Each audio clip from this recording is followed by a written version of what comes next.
هذا اليوم العالمي لتعاطي الحشيش في مدينة فانكوفر في كندا. اليوم 22/4/2015. تعاطي الحشيش المخدر هنا والمرجوانا في الشارع عادي، ومسموح لهم اليوم هذا بس يوم واحد في السنة سووا احتفال لهم ويشربوا الحشيش المخدر هنا، ومسموح لهم هنا، الحكومة سمح لهم يوم واحد بس.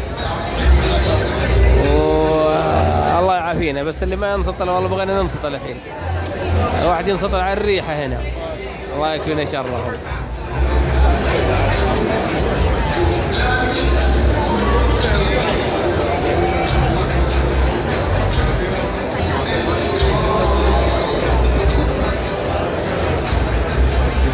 شوف السحابة كيف